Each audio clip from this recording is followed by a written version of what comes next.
Hey all, 118 Set Shadow here. I know it's been a week since my last market watch. Unfortunately, I've been busy with some other things and didn't get time during last week at all. On top of that, it also didn't help that I was gonna do a box opening this weekend. I did end up doing one, but for Lorcana instead of Vanguard, which was my plan. Dude, because I got a gift of that and wanted to see where that would go. But my boxes for Vanguard also didn't come in time, so I'm still waiting on those to come in the mail. Yeah, a lot of stuff happened last week, and it upended all my plans for the whole week. So we're resuming now, though, and with only one, and we're now in the week for the release of the Glory Finder bundle. So for Shadowverse Evolved, this is the multiplayer format that's available, and we'll be getting this on July 19th. It's a 4-player set where it comes with 4 decks, and I think it also comes with a box and some other stuff. But the idea is that Glory Finder, for those who don't know the basic rules, the way it plays is that just like with Shadowverse Evolved, you'll have your main deck in your Evolved deck, but the rules have changed in regards to how the construction goes. Now in the main deck you use 50 cards. There are no class restrictions, so you can actually put any card in your deck at all, but it plays Highlander rules, meaning that every card you play, you can only play one copy of it. The Evolved deck can now go to 20 cards, and same with the main deck, there will be no craft restrictions on that one. In addition, you'll have the ability to use a glory card, which you can play at any time during the game, and then it has to be the same class as the leader that you pick. And that's about as far as it goes for class or craft restrictions. There will also be exclusive cards for Glory Finder format that can't be played in the main format itself, and those will be indicated by the Glory Finder text. And you'll find those within the set itself. And on top of that, with Glory Finder getting introduced with this month, we're going to have a number of different events specific to Glory Finder. So for those of you looking forward to this, stay tuned to your locals to see when they're going to have all their events for that. The bundle itself is on pre-sale at TCG Player right now for $150. I believe MSRP for this one is going to be $100. I'm not sure. That was my impression when I first saw it, and pre-order wise this has already been selling from $120 to $150. So we'll see where it goes once the actual set releases. And now into the market watch itself. Let's go to singles. Israfil's our first topic for today, which is still holding pretty well in its value for the base form. $20, it's legendary. The market price is still $20, and it does sell between $18 and $25 as of late. Available copies all start from $20 and move up to $25. They eventually get up higher after that, but ultimately, I would say this just kind of holds within the low $20 range there. There are a dropping number of copies available for Prime Dragon Keeper right now, which is a gold from set 4. And currently, this one has a market price of about $1. And in terms of quantities that are available, they're consolidated at $1 at this point, but that is with a $5 shipping tag as well, but a lot of them. So depending on what your preference is, if you're planning to build a lot of Dragoncraft variants, this could be something to pick up in bulk. In any case, it's still $1, just very short on listings, and because it's consolidating, that could potentially see even a small spike in value. Similar to what happened with Demonium Punk Devil, I had been calling this one out a few times on increases in price, and right now, it's not that heavily increased, but it's in the $3. Well, there are only two listings left on the market at $3.50 and then $11.50 after that, and it's been selling recently for about $2 to $3 when you take a look at history. Punk Devil is a pretty decent generic for is a pretty good generic overall for Abysscraft. But just remember that even though there aren't very many copies of the there are no, come on.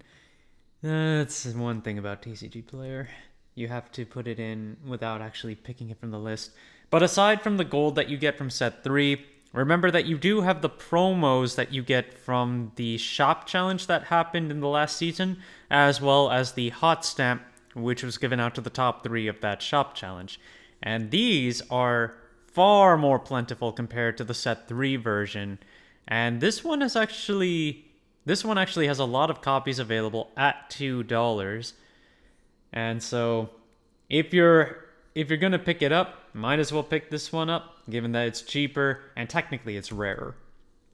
Valneric Omen of Lust, which is from Omens Eternal. This legendary is pretty cheap to pick up compared to a lot of the other ones in this set now, despite being part of a pretty strong deck overall for the format, which was a surprise to me too.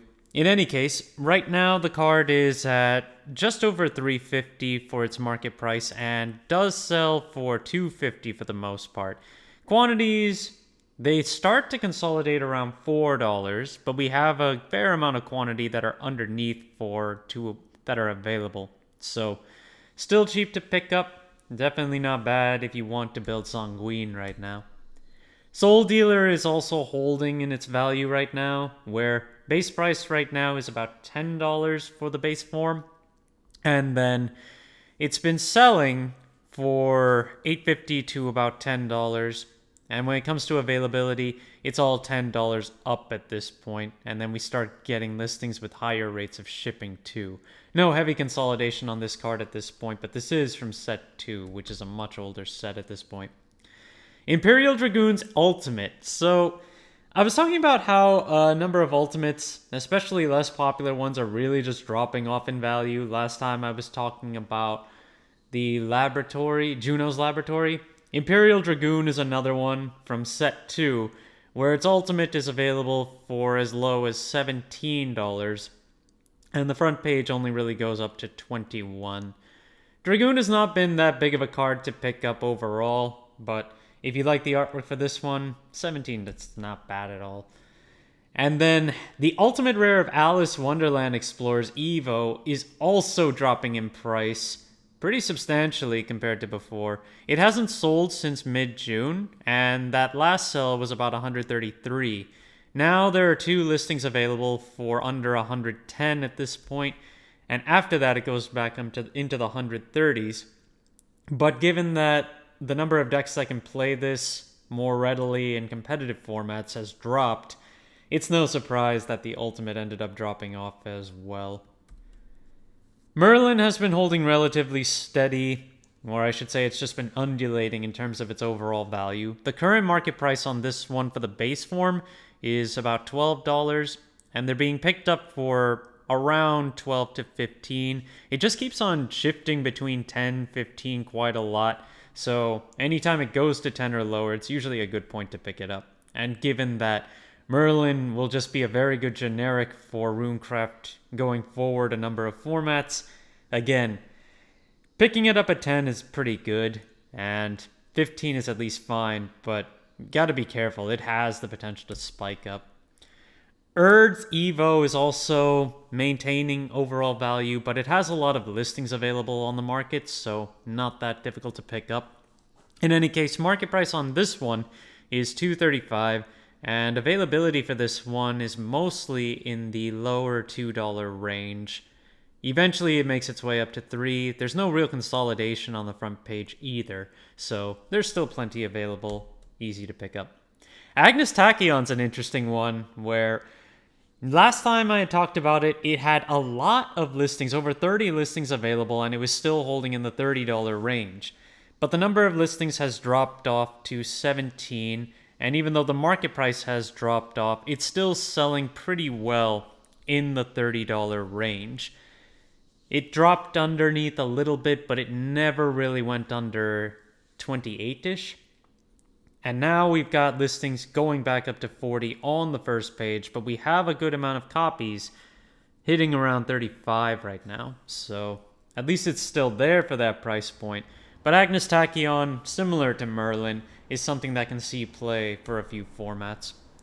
Riko Kashimoto is another one to keep your eye on, as this one may find its way into decks despite Uma Musume kind of slowly falling out of favor.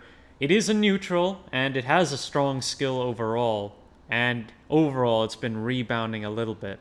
Players have been picking this up recently for $14 to $15, which is where it was initially going back up to, and now most copies are available for $15 at this point.